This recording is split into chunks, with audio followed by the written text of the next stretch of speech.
20 h sur ce plateau d'Africa Today. Mesdames et messieurs, bonsoir et bienvenue dans ce journal. Tout de suite, les titres.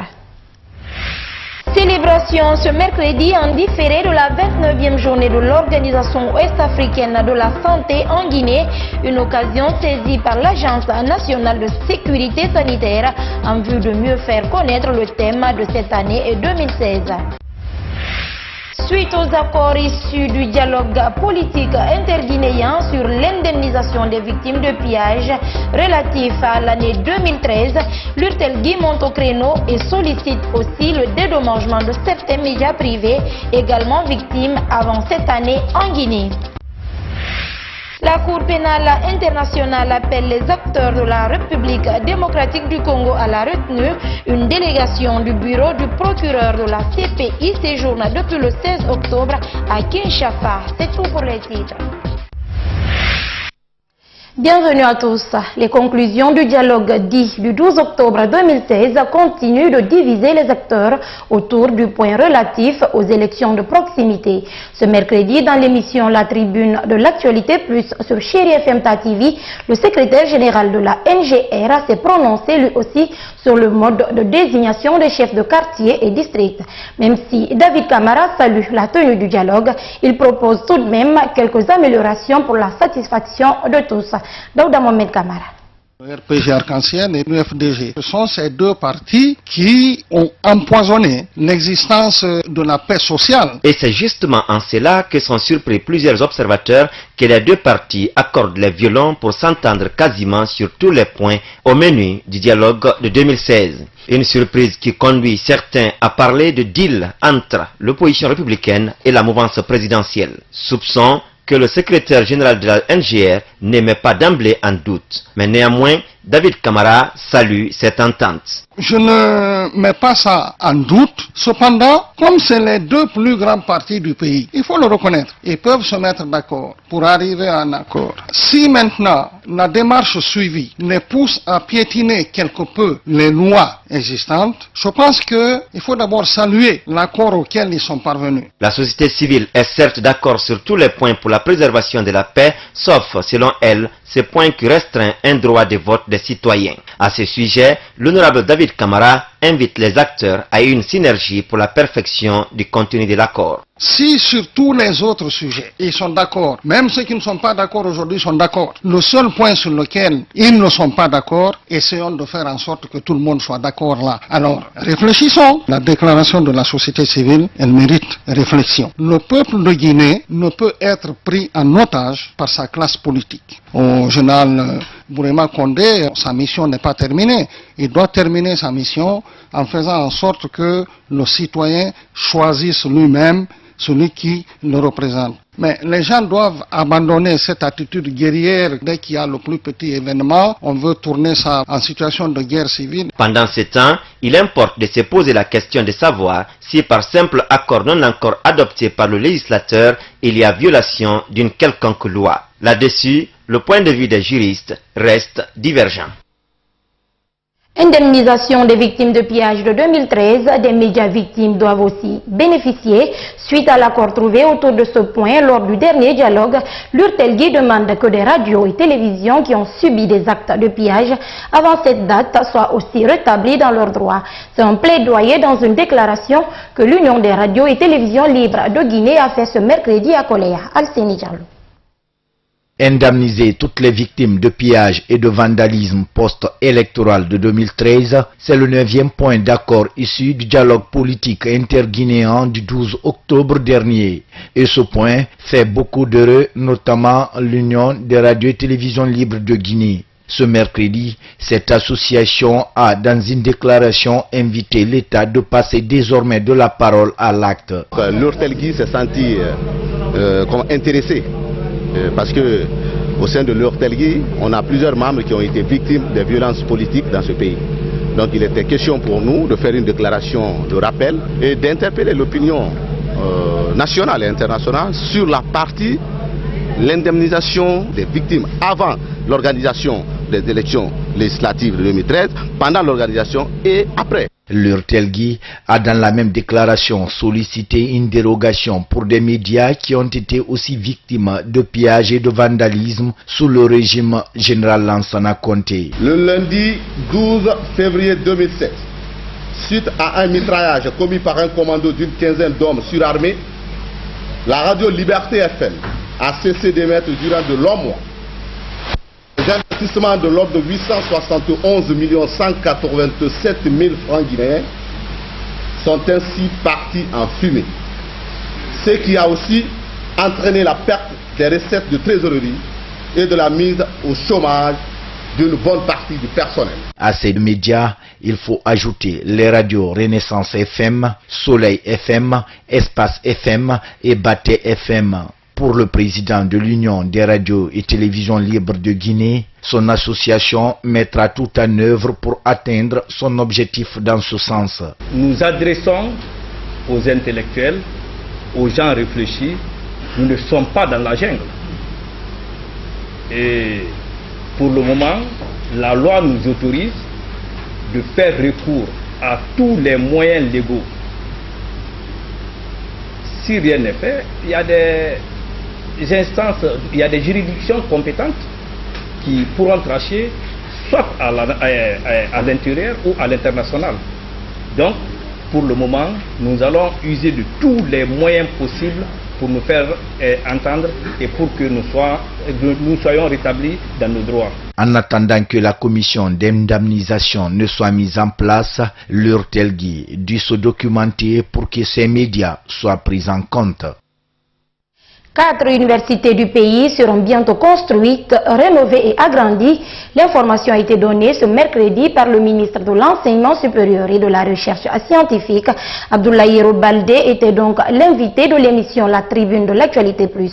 Le montant total du projet se chiffre à 350 millions de dollars américains. Aboubakar Kondé. Ce projet de modernisation des universités publiques de la place consiste à construire, agrandir et rénover d'abord certaines d'entre elles. Nous commençons par 4, Symphonia, où il y avait eu beaucoup d'espace, l'Abbé également, Cancan et Zérekoré. Donc nous avons entamé des discussions avec une compagnie chinoise qui est soutenue elle-même par ICBC, qui est Industrial Commercial Bank of China, la plus grande banque commerciale au monde actuellement. Nous avons travaillé sur le projet. Les ingénieurs sont venus à plus de 3 reprises en Guinée sur les modalités de financement. Le contrat est déjà signé avec le partenaire sous réserve de certaines dispositions, a indiqué le ministre Baldé. Le montant total est estimé à 350 millions de dollars américains et les travaux à réaliser concernent la construction des salles de classe, bureaux de l'administration, centres culturels, restaurants universitaires, terrains de sport et les salles de gym couvertes. Des travaux qui ne perturberont pas les cours selon le ministre.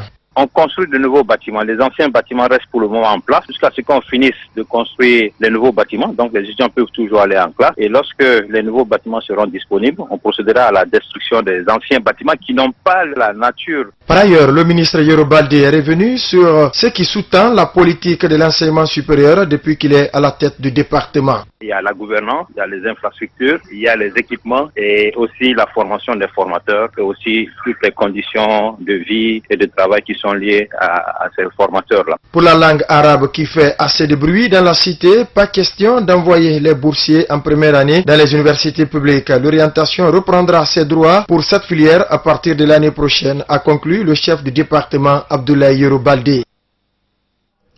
La Guinée a célébré en différé ce mercredi la 29e journée de l'Organisation ouest-africaine de la santé, OOAS. Pour marquer cette célébration, les cadres de l'Agence nationale de sécurité sanitaire ont mis l'occasion à profit pour faire connaître la thématique choisie pour cette année 2016.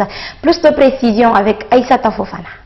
Le 9 juillet est la date retenue pour célébrer chaque année la signature du protocole portant création de l'Organisation ouest-africaine de la santé depuis 1987. Pour cette année 2016, le thème choisi par l'OAS est intégration régionale et sécurité sanitaire, le rôle du Centre régional de surveillance et de contrôle des maladies de la CEDEAO, un sujet commémoré en différé à l'Agence nationale de sécurité sanitaire. On a choisi en différé de célébrer cette journée au siège de l'ANS, l'Agence nationale de sécurité sanitaire, parce qu'elle va servir d'interface entre ce centre régional et la Guinée pour la surveillance des épidémies, pour la détection rapide de toutes les maladies à potentiel épidémique. L'OAS, institution à dimension régionale dans le cadre de la santé en Afrique de l'Ouest, a pour mission d'appuyer les systèmes de santé des 16 pays membres de la CEDEAO. Une assistance dont la Guinée a bénéficié lors de la gestion de ces épidémies, notamment celle du virus Ebola. Avec cette organisation, nous avons eu à gérer plus de 7 épidémies de choléra, 3 épidémies de méningite, et des épidémies de fièvre jaune. Nous avons bénéficié de l'assistance technique et de l'assistance financière pour pouvoir juguler toutes ces épidémies antérieurement. Et comme on s'attendait encore qu'en période de malheur pour notre pays, cette organisation apporte toujours son appui technique et financier, c'est dans ce même cadre que nous avons bénéficié dans toutes nos stratégies l'appui de l'OAS à la Guinée pour pouvoir assurer le contrôle de cette épidémie. Dans la sous-région aujourd'hui, le constat révèle que de nouveaux défis s'imposent en matière de maladies transfrontalières, émergentes et zoonotiques.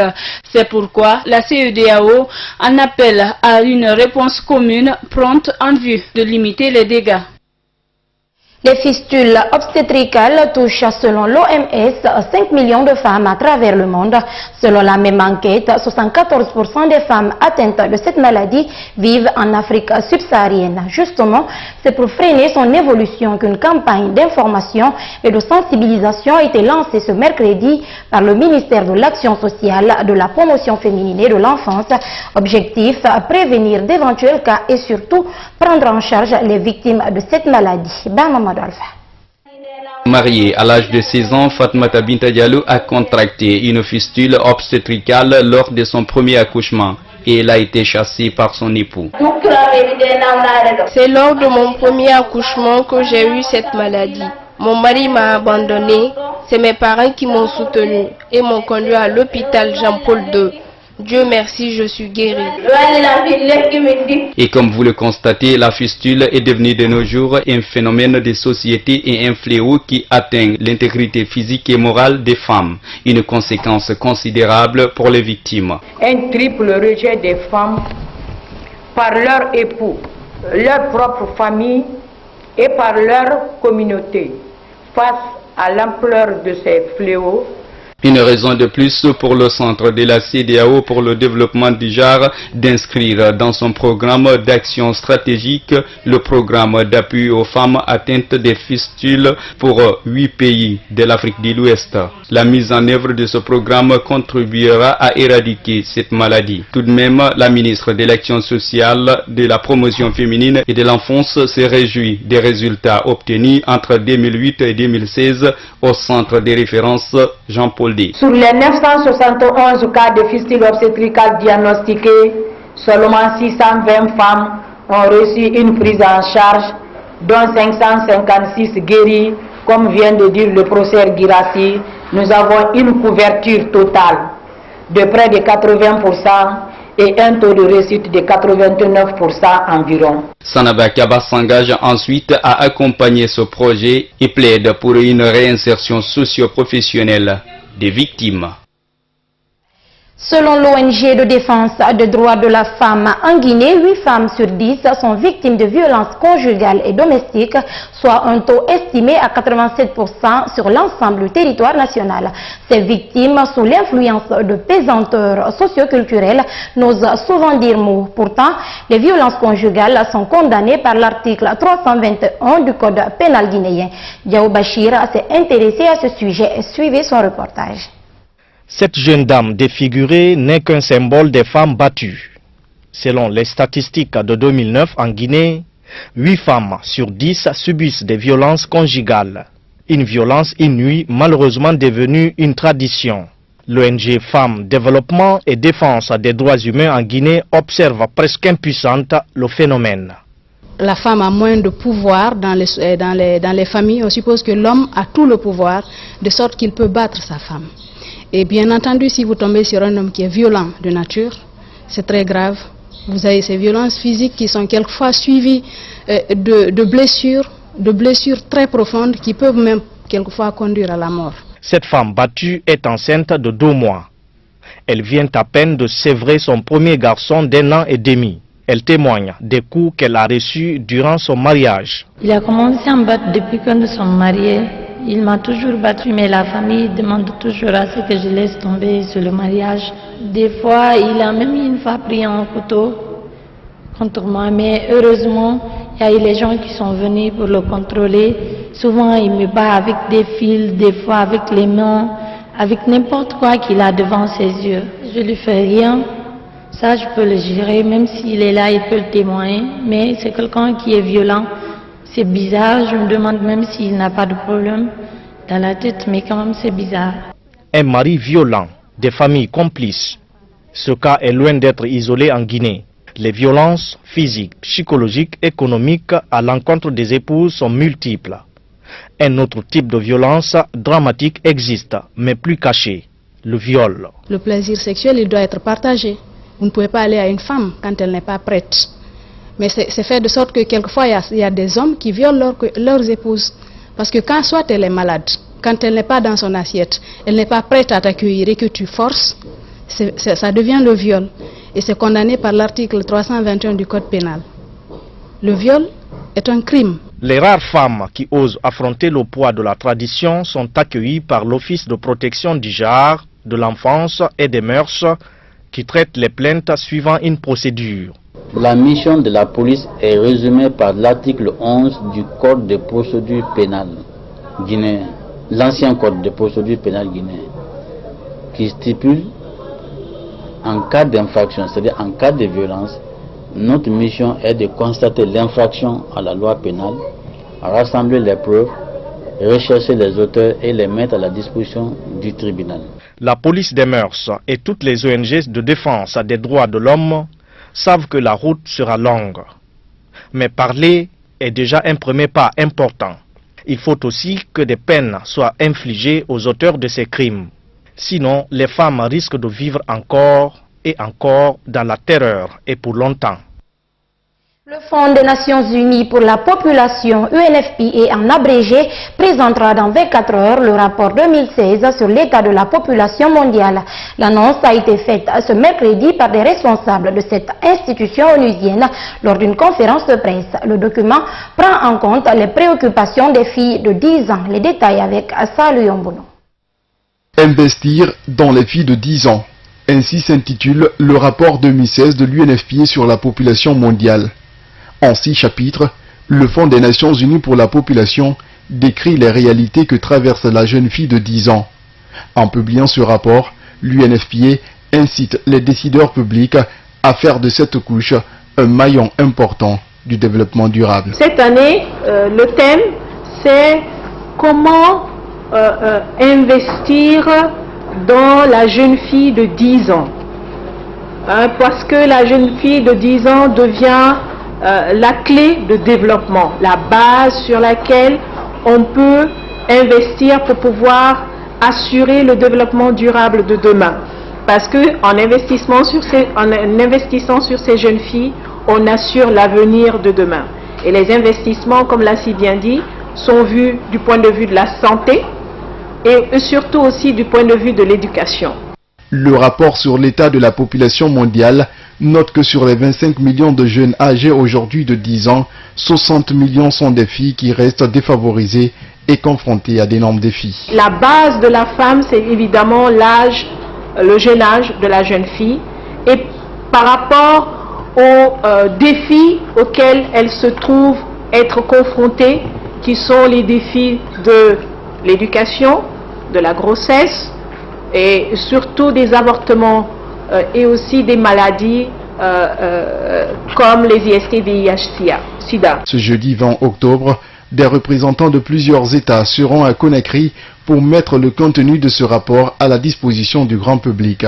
Cet événement s'annonce toute particulière pour la Guinée. Mais je vais aussi insister sur l'aspect stratégique et unique qu'on a fait à travers ce lancement.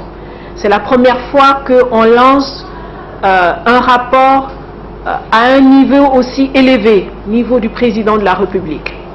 Cela pourquoi? Ça a un objectif bien déterminant.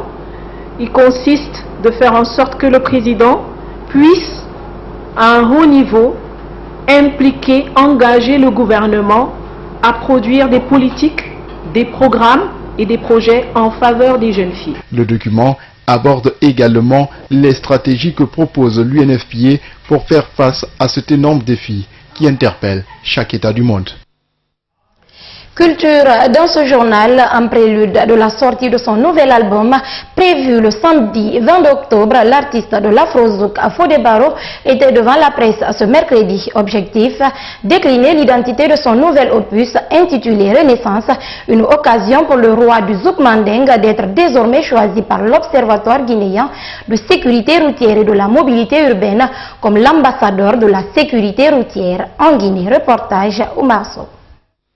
9 ans après l'album Foufafou qui a connu des succès, l'artiste de l'Afrozouk Fodé Barro revient sur la scène, cette fois-ci avec un nouvel opus nommé Renaissance. Cuisiné en 3 mois, cet album de 10 titres d'une renommée mandingue touche les réalités culturelles et sociales de la vie. Je vais vous dire une chose aussi, que ne vous fiez pas juste que c'est de la musique typique guinéenne que j'ai fait, mais c'est une musique guinéenne très moderne, qui ne sera pas qu'au niveau de la Guinée seulement. Vous allez découvrir, vous allez comprendre. Fodé a pris beaucoup d'échelons encore par rapport à ses façons de travailler, apporter quelque chose à notre culture guinéenne. Composé de divers mixages, cet album va même au-delà des réalités guinéennes avec un mélange du hip-hop et de l'R&B mix. Pour le roi du zouk guinéen, le but visé par cette innovation est de valoriser la création guinéenne. Je veux créer quelque chose dont vous allez être fiers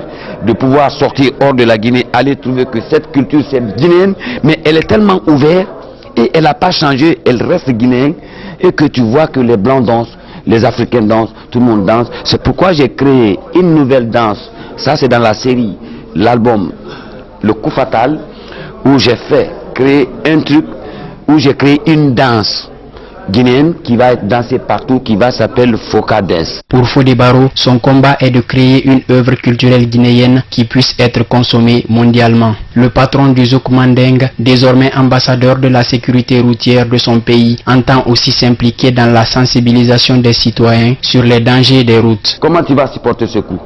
De voir un frère à toi couché par terre juste par faute d'un faux chauffard qui n'a pris un permis de nulle part, il vient et tue ton frère, tu le vas coucher et tu n'as plus droit à ton frère. Et il n'y a pas de justice derrière. Vous pensez que ça c'est une option qu'on doit soutenir ou pas? On doit soutenir ça. Pas pour l'ONG, mais pour le bien de notre pays. Fodé Barro n'entend pas se limiter là. Il envisage également dans les prochains mois la sortie d'un autre opus avec la danse dénommée Foka Dance, mais cette fois-ci sur le plan international.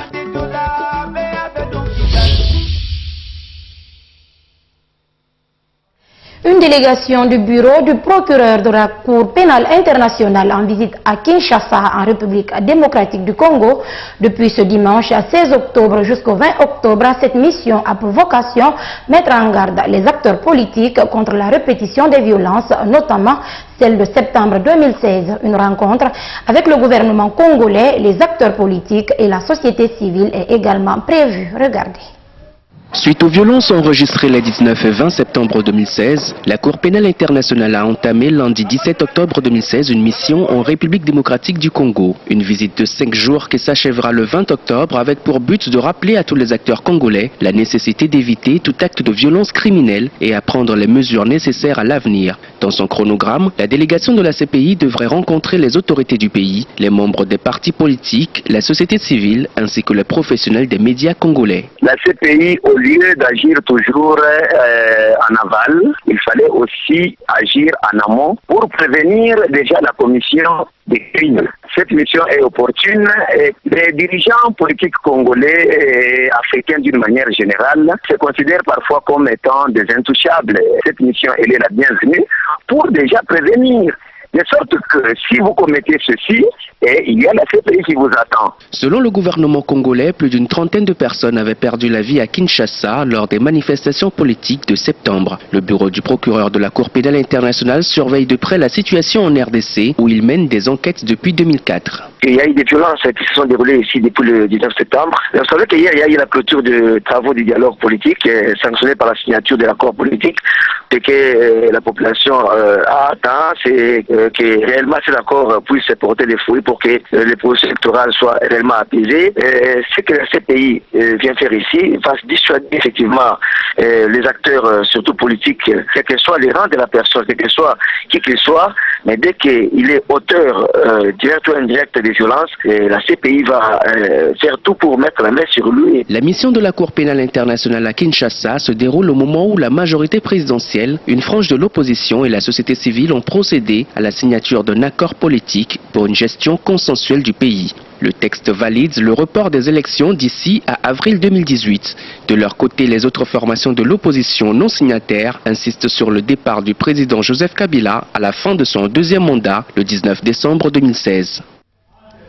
Le secteur touristique du Kenya prend son envol après une chute des arrivées de touristes au cours des dernières années. Les autorités en charge du secteur visent 1,7 million de visiteurs en 2016 afin d'attirer les touristes. Le gouvernement kenyan a renforcé la sécurité sur les sites touristiques. Suivez. Au Kenya, le secteur touristique renoue avec la croissance après plusieurs mois de baisse. Le tourisme est une source importante de rentrée de devises pour ces pays de l'Afrique de l'Est. Selon les acteurs du secteur, les recettes touristiques devraient passer à 100 milliards de shillings en 2016 contre 84,6 milliards de shillings en 2015. Le Kenya possède des plages bordées de palmiers et de nombreux sentiers safari. Nous avons vu que la source des tendances du marché a changé parce que nous avions exclusivement des touristes européens qui venaient du Royaume-Uni, de l'Allemagne, de la France et de l'Italie. Aujourd'hui, nous avons les États-Unis et ce qui est très impressionnant parce que nous avons un vol direct vers les États-Unis. Nous constatons ainsi que la clientèle américaine a beaucoup amélioré nos recettes touristiques. Beaucoup de visiteurs sont attirés par les safaris dans les camps de luxe dont dispose le Kenya. Les principales attractions sont les éléphants, les rhinocéros, les léopards, les lions et les buffles. Au cours des 6 premiers mois de 2016, les arrivées de touristes ont augmenté de 15%. Selon les autorités kenyanes, ces taux devraient dépasser les 20% d'ici la fin de l'année 2016. Le Kenya est un grand pays qui a besoin d'un nombre important de touristes. Nous avons la capacité d'accueillir jusqu'à 5 millions de visiteurs et cela pourrait contribuer à l'essor économique de notre pays. Imaginez, avec 1 million d'arrivées, cela a contribué à 14% du PIB. Qu'est-ce qui pourrait se passer si nous arrivions à enregistrer 3 millions de personnes par an? Le Kenya avait également encouragé l'organisation des événements d'envergure internationale ou continentale et c'est là pour un seul objectif, attirer le visiteur et les investissements dans le secteur du tourisme.